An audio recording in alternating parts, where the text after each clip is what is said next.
Praise lord. ఈరోజు దేవుని వాగ్దానము ఆదికాండము 35వ అధ్యాయము 11వ వచనము.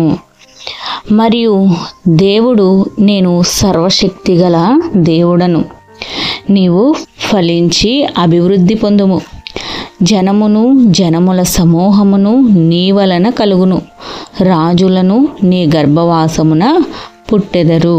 ఆమెన్. సర్వశక్తి కలిగిన దేవుడు మాట్లాడుతున్నాడండి. అబ్రహాంతో మాట్లాడుతున్నారు దేవుడు. నీ సంతానాన్ని ఇసుక రేణువులంత విస్తారంగా విస్తరింపచేస్తానని దేవుడు అబ్రహాముకి వాగ్దానం చేశారు. వాగ్దానం చేసిన రీతిగానే దేవుడు ఇస్సాకుని ఇచ్చారండి. ఇక్కడ దేవుడు అంటున్నాడు, నీవు ఫలించి అభివృద్ధి పొందుము. అవునండి, దేవుడికి కుటుంబాలు ఫలించడం అంటే ఎంతో సంతోషం, ఆనందం. ఆ ఫలింపు ఎలా ఉండాలంటే ఆత్మీయమైన ఫలింపు కలిగి ఉండాలి. దేవునిలో బలపడాలి, దేవునిలో ఫలింపు అనేది ఉండాలి. పిల్లలు ఆయన్ని స్తుతిస్తూ ఆయన్ని ఘనపరుస్తూ ఉంటే దేవుడు ఎంతో ఆనందిస్తారండి, ఎంతో ఆనందిస్తారు. ఎందుకంటే జీవం కలిగిన దేవుణ్ణి మనం కలిగి ఉండాలి.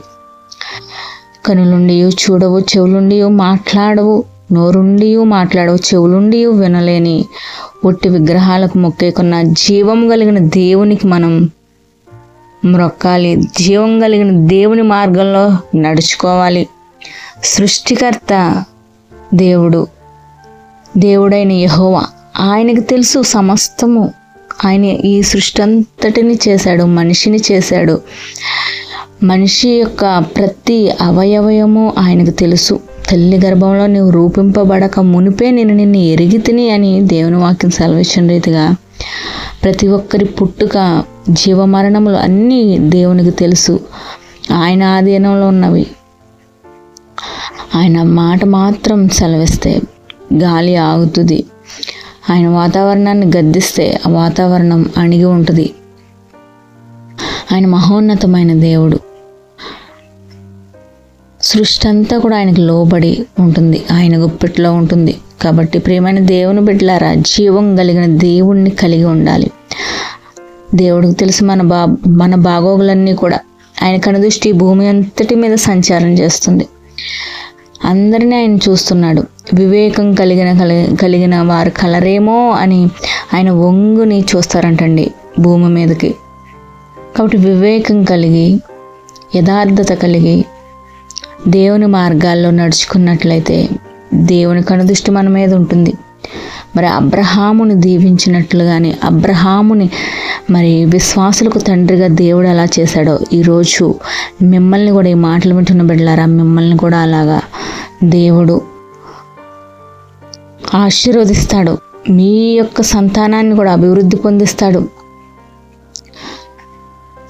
ఆయనలో ఫలింపునిస్తారు. కాబట్టి దేవుని మార్గంలో నడుచుకోండి. మీ కుటుంబాలను, మీ బిడ్డల్ని దేవుని మార్గంలో నడిపించండి. సర్వశక్తి కలిగిన దేవుణ్ణి కలిగి ఉన్న మనం దేవునిలో ఫలింపు, అభివృద్ధి అనేది ఉండాలి. ఈ లోకపరమైన అభివృద్ధి కాదు, కానీ దైవీకపరమైన అభివృద్ధి మనం కలిగి ఉంటే దేవుడిచ్చు గొప్ప దీవెనలు, ఆశీర్వాదాలు పొందుకుంటాము. ఆమెన్. అట్టి కృప ఈ మాటలు వింటున్న ప్రతి ఒక్క బిడ్డకి దేవుడు దయచేసి నడిపించి బలపరచునుగాక. ఆమెన్. God bless you.